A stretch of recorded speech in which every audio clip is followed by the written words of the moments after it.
তো হেই ভিউয়ার্স, কেমন আছেন সবাই? আশা করব সবাই ভালো আছেন। তো আজকে আমরা এক্সপ্লেন করছি ওয়ার্ম বডিজ মুভিটা। আর এই মুভিটা বানানো হয়েছে খুবই সুন্দর একটা গল্প নিয়ে। তো এই জন্য আমি বলবো ভিডিওটা শেষ পর্যন্ত দেখার জন্য, আর নয়তো অনেক কিছুই মিস করে ফেলবেন। তো চলুন কথা না বাড়িয়ে শুরু করি আজকের ভিডিও। তো এই গল্পের শুরুতে আমরা দেখতে পারি কোনো একটা ভয়ঙ্কর কারণে একটা শহরের সমস্ত মানুষ জম্বিতে কনভার্ট হয়ে গিয়েছে। আর এখানে যখন তারা সবাই ঘোরাফেরা করছিল তখন তাদের মধ্যে আমরা আর নামের একটা ছেলেকে দেখতে পারি যে নিজেও কিনা জম্বিতে কনভার্ট হয়ে গেছে। তবে এখন আর এটা মনে করতে পারছে না যে সে আগে কেমন ছিল বা সে কে ছিল, আর এখন সে এখানে কি করছে সেটাও সে মনে করতে পারছে না।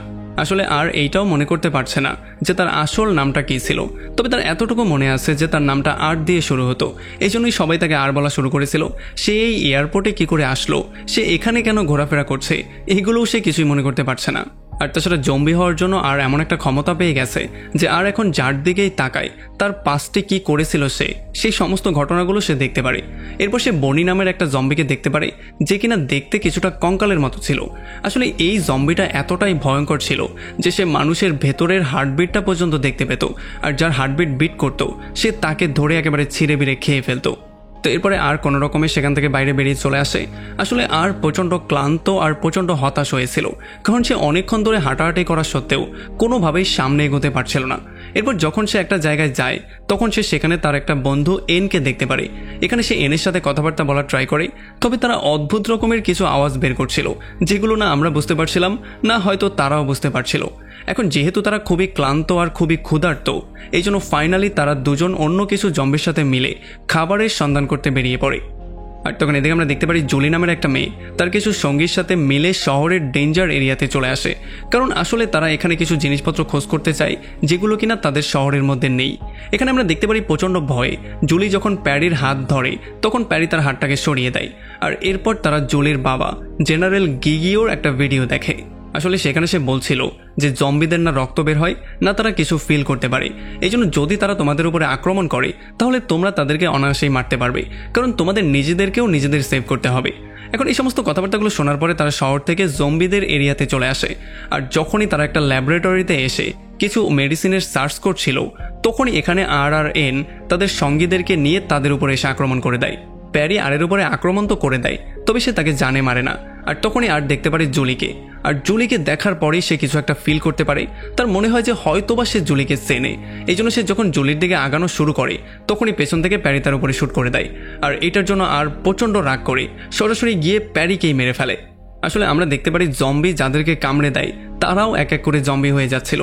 তবে যদি জম্বি তাদের ব্রেইন বের করে খেয়ে ফেলে তাহলে সে আর কখনোই জম্বি হতে পারে না, এই জন্য আর প্যারির ব্রেইন বের করে খাওয়া শুরু করে যাতে করে সে জম্বিতে কনভার্ট হয়ে না যায়।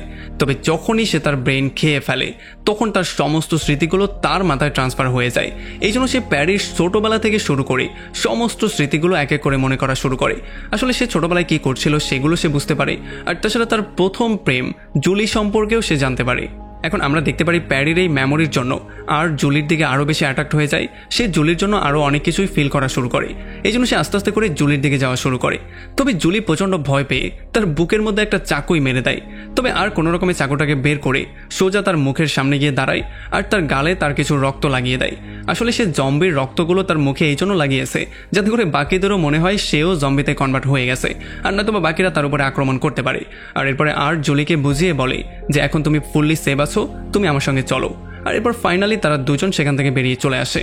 যখন এই ব্যাপারগুলো হচ্ছিল তখন জুলির ফ্রেন্ড নোরাও এই সমস্ত ব্যাপারগুলো দেখছিল, তবে সে কিছুই করতে পারছিল না, কারণ যদি সে একটু নাড়াচড়া করে তাহলে তার জীবনটাও চলে যেতে পারে। আর এখানে বাকি যে জম্বিরা ছিল তারা সবাইও মনে করছিল জুলি তাদের মতোই একজন জম্বি, এই জন্য তারা কোনোভাবেই তার উপরে আক্রমণ করছিল না। আর এই সুযোগটা নিয়ে তাকে সোজা নিয়ে এয়ারপোর্টে চলে আসে আর তার প্রাইভেট প্লেনে নিয়ে আসে। আসলে এই প্লেনটা যেহেতু এখানে পড়ে আছে এই জন্য আর তার পছন্দের সমস্ত জিনিসপত্রগুলোকে এখানে এনে জমানো শুরু করেছে। এখানে আর কিছু গানের রেকর্ডও এনেছিল যেগুলো সে জুলিকে শুনতে দেয়। আর এরপর সে জুলিকে আশ্বস্ত করে বলে যে তুমি পুরোপুরি সেভ আছো, সো ভয় পাওয়ার কোনো কারণ নেই। তবে আমরা দেখতে পারি জুলি কোনোভাবেই বিশ্বাস করতে পারছিল না, সে প্রচণ্ড ভয়ের মধ্যে ছিল, এই জন্য সে চাকু নিয়ে তার দিকে তাক করে বসেছিল। আর এগুলো দেখার পরে ফাইনালি আর বুঝতে পারে যে জুলিকে একা একটু ছেড়ে দেওয়া দরকার, এই জন্য সে বাইরে এসে প্যারির ব্রেইনগুলোকে আবারও খাওয়া শুরু করে। আসলে তখন সে প্যারির ফুল ব্রেইন খেয়ে শেষ করতে পারেনি, এই জন্য সে কিছু ব্রেইন পকেটে করে নিয়ে এসেছিল। এখন প্যারির আরও বেশি ব্রেন খাওয়ার পরে আর এই সমস্ত ব্যাপারগুলো জানতে পারে যে আসলে জুলির বাবার সামনে সবসময় প্যারি নিজেকে প্রমাণ করতে চাইতো। আর তাছাড়া সে এটাও জানতে পারে যে যখন জুলির বাবা একজন জম্বিতে কনভার্ট হয়ে গিয়েছিল তখন জুলিই তাকে শ্যুট করে মেরে ফেলেছিল। এই সমস্ত ব্যাপারগুলো জানার পরে সে জুলির কাছে চলে আসে, তাকে সে আবারও আশ্বস্ত করে আর এরপর তার গায়ে একটা কম্বল দিয়ে দেয়। এরপর সে জুলির জন্য গান চালিয়ে দেয় যাতে করে জুলির একটু ভালো লাগে। এরপর যখনই সে জুলির সামনে গিয়ে বসে তখনই আমরা দেখতে পারি আশ্চর্যজনকভাবে তার হার্টটা বিট করা শুরু করে, মানে তার হার্ট এখন আবারও আগের মতো বিট করা শুরু করেছে। আর যখন পরদিন সকালবেলা জুলি ঘুম থেকে ওঠে তখন সে প্রথমেই আরকে বলে যে তার ক্ষুধা পেয়েছে, তার এখন খাবারের দরকার। এই জন্য আর প্রথমেই বেরিয়ে পড়ে তার জন্য খাবার ম্যানেজ করতে। তবে তখন জুলি এই সুযোগটা নিয়ে এই প্লেন থেকে পালিয়ে যায়। তবে যখন সে দৌড়ে পালাচ্ছিল তখন হাওয়াতে তার গন্ধ ছড়িয়ে পড়ার জন্য সমস্ত জম্বিরা তাকে শুঁকতে শুঁকতে তার কাছে চলে আসছিল। তবে যতক্ষণে জম্বিরা তাকে ধরতো তার আগে এখানে আর্ট চলে আসে আর আরও একবার এসে তার কিছু রক্ত জুলির গায়ে লাগিয়ে দেয়। আর এরপর তাকে জম্বি হওয়ার নাটক করতে বলে আর এরপর সে কোনো রকমে তাকে আবারও প্লেনে নিয়ে আসে। এখানে আনার সঙ্গে সঙ্গে সে তাকে কিছু খাবার দেয় আর একটা বিয়ারও দেয়। এগুলো খাওয়ার পরে জুলি আস্তে আস্তে করে আরের উপরে বিশ্বাস করা শুরু করে দেয় আর আরও তাকে একটু বুঝিয়ে বলে যে যতক্ষণ বাইরের পরিস্থিতি ঠিক হয়ে না যায় ততক্ষণ তোমাকে এখানেই থাকতে হবে। তবে আসল ব্যাপার হচ্ছে আর কখনো চাইতোই না যে জুলি এখান থেকে অন্য কোথাও চলে যাক, সে সবসময় চাইতো যে জুলি তার সঙ্গেই থাক। আমরা দেখতে পারি এগুলোর জন্য জুলিও রাজি হয়ে যায় আর এরপর তারা দুজন একটা গাড়িতে লম্বা ট্যুরে বেরিয়ে পড়ে। আসলে এই গাড়িটা আর একটা বেসমেন্টে পেয়ে গিয়েছিল, এই জন্য সে জুলির জন্য নিয়ে এসেছে। এখানে জুলি খুবই জোরে গাড়িটাকে ড্রাইভ করছিল আর শুধু বারবার করে তাকেই দেখছিল। একটু পরে জুলি তাকেও ড্রাইভ করা শেখায় আর এমন করে করে আস্তে আস্তে আরও মানুষের মতো ব্যাপারগুলো ফিল করা শুরু করে, ব্যাপারগুলো অনুভব করা শুরু করে। এরপরে সেখান থেকে ব্যাক করে জুলি আবারও প্লেনে এসে নানান কাজকর্ম করে তার সময়গুলোকে পার করার ট্রাই করতো। সে বারবার করে আরের সাথে কথাবার্তাও বলতো আর তার সঙ্গে কথাবার্তা বলতে বলতে এখন সে হালকা পাতলা বলতেও শিখে গিয়েছে। জুলি এখানে খাবার দাবার খেত, ডান্স করতো, বিভিন্ন রকমের বই পড়তো আর সবসময় আরের সাথে আড্ডাও দিত। আর সে সবসময় ওয়েট করতো যে কখন সে বাইরে বেরিয়ে ঘুরতে যাবে। আমরা দেখতে পারি এমন করে করে কিছুদিন পার হয়ে যায় আর এর হার্টটা বিট করা শুরু করেছে অনেক দিন হয়ে গেছে। এখন আর একদিন বসে যখন আবারও প্যারের একটু ব্রেইন খায় তখন তার সামনে সেই স্মৃতিটা চলে আসে যেই দিন তার নিজের হাতে প্যারের মৃত্যু হয়েছিল। এই জন্য সে প্রচণ্ড ভয় পেয়ে তাড়াতাড়ি করে স্বপ্নের থেকে বাইরে চলে আসে। আর যখনই সে পেছন দিকে তাকায় তখন সে দেখতে পারে জুলি এখান থেকে গায়েব হয়ে গেছে। এইটা দেখার পরে সে দ্রুত বেরিয়ে চলে আসে জুলিকে খুঁজে বের করার জন্য। সে দেখতে পারে জুলি একটা ঘাস কাটার মেশিন দিয়ে বাকি জম্বিদেরকে ফেস করছিল, কারণ জম্বিরা তাকে খাওয়ার জন্য ফুললি রেডি হয়েছিল। এখানে আর এসে তাকে সেভ করার জন্য জম্বিদের সাথে ফাইট করা শুরু করে আর এই মারামারি করতে গিয়ে সে তার বন্ধু অ্যানকেও একটু পিটিয়ে দেয়। তবে তখন অ্যান প্রচণ্ড রাগ করে তাকে বলে যে জীবিত মানুষজন হচ্ছে আমাদের খাবার, তুমি আমাদের খাবারে কখনো বাধা দিতে পারো না। তবে আর এটা কোনোভাবে বিশ্বাস করতে চায় না, এই জন্য সে জুলিকে নিয়ে সেখান থেকে পালিয়ে চলে আসে। তবে তখনই কিছু বনিস তাদেরকে দেখে ফেলে যারা কিনা তাদেরকে ফলো করা শুরু করে। তবে যখন তারা দৌড়ে পালানোর ট্রাই করছিল তখন সামনে দিয়ে আরও কিছু বনিস চলে আসে আর যখনই তারা তাদের উপর আক্রমণ করতে যাচ্ছিল তখনই অ্যান একটা কার নিয়ে তাদেরকে সাহায্য করতে চলে আসে। আসলে সে বনিসদেরকে তার কার দিয়ে পিষে দিয়েছিল। এখন যেহেতু তাদের কাছে কোনো অপশন নেই এই জন্য তারা দুজন অ্যানের কারের মধ্যে বসে পড়ে আর তার সাহায্য নিয়ে সেখান থেকে বেরিয়ে চলে আসে। একটা বেসমেন্টে অ্যান তাদেরকে নামিয়ে দিয়ে সে আরকে জিজ্ঞেস করে যে তুমি কি জুলির সাথে হ্যাপি থাকবে? তখন আর বলে যে আমি বলতে পারি না। তবে তখনই পেছন দিয়ে কয়েকশো জম্বি তাদের সামনে চলে আসে আর এই জম্বিগুলো তাদের উপরে আক্রমণ করার জন্য রেডি হয়েছিল। এখন এইটা দেখার পরে জুলি প্রচণ্ড ভয় পেয়ে যায়, এই জন্য সে আরের হাতের মধ্যে শক্ত করে ধরে। আর এই নতুন ভালোবাসা পাওয়ার পরে, মানে এই নতুন ফিলিংস পাওয়ার পরে আর তো কিছু বুঝতে পারছিলই না, বাকি জম্বিরাও পুরোপুরি শক্ত হয়ে গিয়েছিল। এই জন্য ফাইনালি তারা কিছু বুঝতে না পেরে তাদেরকে এখান থেকে যাওয়ার একটা সুযোগ দিয়ে দেয়। তবে যখনই তারা গাড়িটা স্টার্ট করে তখনই বনিস চলে আসে তাদের উপর আক্রমণ করার জন্য। তবে জম্বিরা তাদেরকে ফেস করা শুরু করে। আর এদিকে যখন জুলি গাড়ি অনেকক্ষণ ধরে ড্রাইভ করছিল তখন বৃষ্টির জন্য তার ঠান্ডা লাগা শুরু করে দিয়েছিল। এই জন্য সে একটা শহরে একটা ঘরের সামনে গাড়িটাকে পার্ক করে যাতে করে এই ঘরে সে রাতটা পার করতে পারে। এখন ঘরের মধ্যে গিয়েই প্রথমে সে একটা ল্যাম্প জ্বালায় আর আমরা দেখতে পারি আর তার পছন্দের জিনিসপত্রগুলো এক এক করে কালেক্ট করা শুরু করে। আর এই খোঁজাখুঁজির মধ্যে জুলিও একটা ক্যামেরা পেয়ে যায়, এই জন্য সে আরের পিকচার ক্লিক করা শুরু করে, কারণ জুলি এটা বিশ্বাস করে নিয়েছিল যে হয়তোবা তার যে কোনো সময় মৃত্যু হতে পারে। সো সময়গুলোকে এনজয় করাটাই হচ্ছে গিয়ে উত্তম। আর যখন সে ঘুমাতে যাচ্ছিল তখন জুলি আরকে এটা বলে দেয় যে তুমি চাইলে আমার সাথে আমার রুমেই শুতে পারো। যদিও প্রথমে আর একটু নার্ভাস হয়ে গিয়েছিল, তবে পরে সে তার রুমে যায় আর সে চোখের নিচে ফ্লোরেই শুয়ে পড়ে। আর তখন এদিকে আমরা দেখতে পারি এয়ারপোর্টে যখন এন দাঁড়িয়েছিল তখন সে একটা পোস্টারে দেখতে পারে একটা মেয়ে একটা ছেলের হাত ধরে আছে। এটা দেখার পরে তার মনে পড়ে আর জুলির কথা, আর তার পুরনো গার্লফ্রেন্ডের কথাও তার মনে পড়ে যায়। এই জন্য সে কিছু একটা ফিল করা শুরু করে। আর তখন কিছু জম্বি এই পোস্টারটার দিকে তাকিয়েছিল, আর তারাও কিছু না কিছু ফিল করা শুরু করে। এই জন্য তাদের হার্টবিটগুলো আবারও বিট করা শুরু করে। আর তাদের সবার হার্টবিট বিট করছে, মানে এখন বনিসরা তাদেরকেও খেতে পারবে, মানে বনিসরা এখন তাদের উপরে আক্রমণ করবে। আর তখন এদিকে জুলি আরকে থ্যাংক ইউ বলে, কারণ সে অনেকবার তার জীবনটাকে সেভ করেছে। তার মনে হচ্ছিল যে হয়তো বা আর অন্য জম্বিদের মতো না। তবে এগুলো শুনতে শুনতে আর বিরক্ত হয়ে গেছে। এখন আর কোনোভাবে আর তাকে মিথ্যা কথা বলতে চায় না। এই জন্য সে তাকে সমস্ত সত্যিটা বলে দেয়। সে বলে দেয় যে প্যারিকে সেই খুন করেছে। যদিও সে এটা বলার পরে জুলির কাছে মাপ চায়, তবে জুলি তার মুখটা ঘুরিয়ে নেয় আর অন্যদিকে ফিরে কাঁদা শুরু করে। আর যখন আর ঘুমিয়ে পড়ে তখন সে স্বপ্নে দেখতে পারে যে সে জম্বি হওয়া সত্ত্বেও সে মানুষদের সাথে মিলেমিশে বাস করছে। এটা দেখার পরে তার চোখটা হঠাৎ করেই খুলে যায়, আর সে এইটা নিয়ে চিন্তা করা শুরু করে যে একটা জম্বি হওয়ার পরেও সে কি করে ঘুমানোর সময় স্বপ্ন দেখতে পারলো। তবে তখনই সে বুঝতে পারে যে জুলিও এখান থেকে পালিয়ে চলে গেছে, আর এই জন্য সে প্রচণ্ড আপসেট হয়ে যায়। তার পুরো হার্ট ব্রোকেন হয়ে যায়। এই জন্য সে আবারও এয়ারপোর্টের দিকে যাওয়া শুরু করে, আর আগের মতো খুবই ক্লান্ত আর উদাস হয়ে থাকার সিদ্ধান্ত নেয়। সে প্রমিস করে সে আর কখনোই কিছু ফিল করবে না, সে আগের মতো জম্বি হয়েই তার লাইফটা পার করবে। এমন করে যখন সে এয়ারপোর্টের দিকে যাচ্ছিল তখন এদিকে আমরা দেখতে পারি যে জুলির গাড়ির তেল শেষ হয়ে যাওয়ার জন্য তাকেও রাস্তা দিয়ে হেঁটে হেঁটে যেতে হচ্ছিল। আর তখনই শহরের গেটে আসার সময় তাকে সেনাবাহিনী সামনে থেকে ঘিরে ফেলে, আর তাকে চেক করে এটা দেখে যে সে জম্বিতে কনভার্ট হয়ে গেল কিনা। আর খুব শীঘ্রই এখানে কর্নেলও চলে আসে, যে কিনা তার মেয়েকে জড়িয়ে ধরে। আর তখন এদিকে আমরা দেখতে পারি যখন আর রাস্তা দিয়ে হাঁটছিল তখন প্রচণ্ড বৃষ্টি হওয়া শুরু হয়ে যায়। এই জন্য সে ঠান্ডা অনুভব করা শুরু করে। আর তখনই এন তার বন্ধুদেরকে নিয়ে তার সামনে চলে আসে, কারণ তারা তাকেই খুঁজছিল।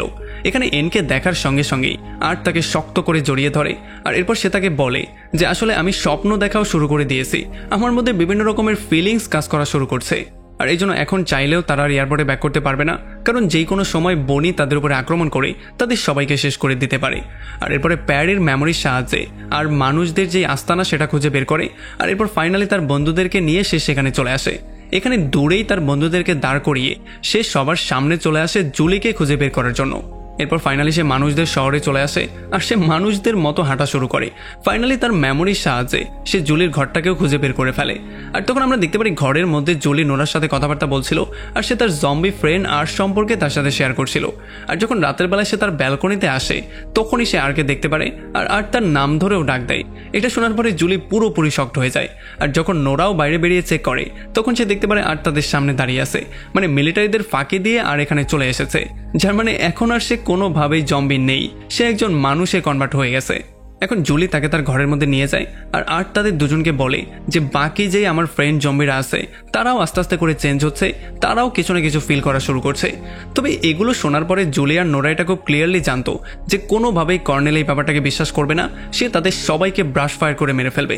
এই জন্য যাতে করে আরকে জম্বির মতো দেখা না যায় এই জন্য তারা একটা প্ল্যানিং করে। তারা প্রথমে আরকে গোসল করায়, তারপরে তার মুখের মধ্যে ফাউন্ডেশন দিয়ে তারা তাকে খুব ভালো করে সাজিয়ে একটা ফ্রেশ চেহারা দেয়, যাতে করে তাকে দেখতে জম্বির মতো না লাগে। আর তখন এদিকে আমরা দেখতে পারি লাখ লাখ জম্বি আর বনিস মিলে শহরের দিকে আসছে। আর এদিকে জুলি আর নোরা আরকে নিয়ে চলে আসে মিলিটারি বেস ক্যাম্পে।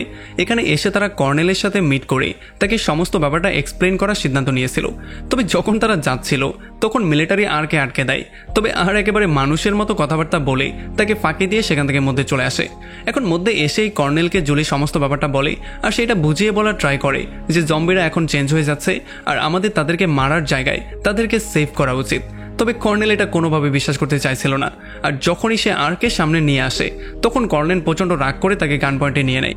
যদিও জুলি বারবার করে বলছিল যে আর সবসময় আমাকে প্রোটেকশন দিয়েছে, সে সবসময় আমাকে সেভ করেছে, তবে কর্নেল কোনোভাবেই কিছু শুনবে না।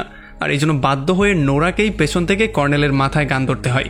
আর এই সুযোগে জুলি আরকে নিয়ে সেখান থেকে পালিয়ে চলে আসে। তারা খুব শীঘ্রই তার ফ্রেন্ডের কাছে চলে আসে। তারা দেখতে পারে এখানে কয়েক হাজার জম্বি দাঁড়িয়ে আছে যারা কিনা ফুললি রেডি হয়েছিল। তবে তখনই বনিসরা এসে তাদের উপর আক্রমণ করে দেয়, আর এই জন্য একটা ভয়ঙ্কর যুদ্ধের মতো শুরু হয়ে যায়। এখান থেকে জুলিয়ার আর যখন কোনো রকমে পালিয়ে চলে আসে তখন কিছু বনিস আর জম্বিরা তাদেরকে ফলো করা শুরু করে। আর আমরা দেখতে পারি বনিরা আর্মিদের উপরেও আক্রমণ করছিল। আর এগুলো দেখার পরে কিছু জম্বি এসে বনিদেরকে মেরে আর্মিদের দিকে ফ্রেন্ডশিপের হাত বাড়িয়ে দেয়। আর যখন আরও আর্মিরা এখানে চলে আসে তখন তারা দেখতে পারে জম্বিরা বনিদেরকে ফেস করছে। এই জন্য তারা বুঝতেই পারছিল না যে তাদের শত্রু আসলে কারা। আর তখন এন তাদেরকে বুঝিয়ে বলে যে আমরা তোমাদের সঙ্গে, তোমাদের বন্ধু, তোমাদের কোনো শত্রু না। এই জন্য ফাইনালি তারা সবাই মিলে বনিজদের ফেস করা শুরু করে আর এক এক করে বনিজদের মারা শুরু করে। আর এদিকে আমরা দেখতে পারি যখন জুলি আর সেখান থেকে পালাচ্ছিল তখন কিছু বনিজ তাদেরকে চারোপাশ দিয়ে ঘিরে ফেলে। তারা একটা জানলার পাশে দাঁড়িয়েছিল, তাদের একমাত্র বাঁচার ওয়ে হচ্ছে সেখান থেকে লাফ দেয়া। তবে যেহেতু এখানে অনেক উঁচু ছিল এই জন্য আর জুলিকে সামনে নিয়ে নিজেকে ঢাল বানিয়ে সেখান থেকে লাফ দেয়। তারা দুজন যদিও সুইমিং পুলের মধ্যে পড়ে, তবে আর একেবারে নিচে গিয়ে একটা বাড়ি খায়, এই জন্য সে সেখানে বেহুশ হয়ে যায়। যদিও জুলি পুরোপুরি সেফ ছিল। এরপরে জুলি কোনো রকমে আরকে উপরে টেনে সরাসরি তাকে কিস করে ফেলে। আর এই কিস করার সঙ্গে সঙ্গে আমরা দেখতে পারি আরের বডি গরম হওয়া শুরু করে, তার চোখগুলোও নীল হয়ে যায়। তবে তখনই কর্নেল এসে আরের উপরে শ্যুট করে দেয়। আর এটার জন্য জুলি তার উপরে প্রচণ্ড রাগ করে। সে তাকে বুঝিয়ে বলার ট্রাই করে যে যদিও কিছু জম্বি মানুষদের উপরে আক্রমণ করেছে, তবে কিছু জম্বি মানুষদেরকে সেভও করেছে।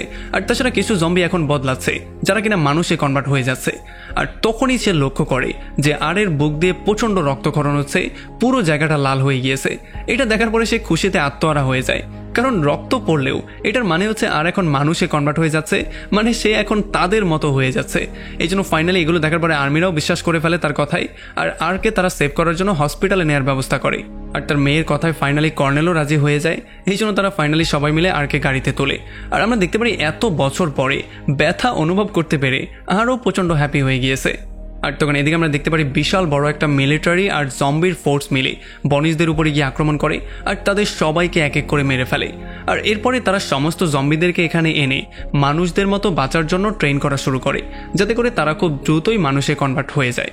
আর এই প্রসেসের মধ্যে হঠাৎই এমের একদিন মনে হয়ে যায় যে তার আসল নাম ছিল মার্কাস। যদিও মানুষে কনভার্ট হওয়ার পরেও আর এখনও মনে করতে পারছে না যে তার আসল নামটা কী ছিল। তবে সে যেই নতুন একটা জীবন পেয়েছে, এই জীবনে সে একটা গার্লফ্রেন্ডও পেয়েছে, আর এই জীবন নিয়ে সে খুবই হ্যাপি আছে। আর এমন একটা ইন্টারেস্টিং পয়েন্টে এই পুরো মুভিটা এখানে শেষ হয়ে যায়। তো আমাকে কমেন্ট করে জানান কেমন লাগলো ভিডিও। যদি ভালো লাগে তাহলে অবশ্যই একটা লাইক করবেন, আর যদি এখনও আমাদের চ্যানেলটা সাবস্ক্রাইব করে না থাকেন তাহলে অবশ্যই করে ফেলুন। তো আমাদের দেখা হবে অন্য কোনো ভিডিওতে অন্য কোনো একদিন। Till then, take care.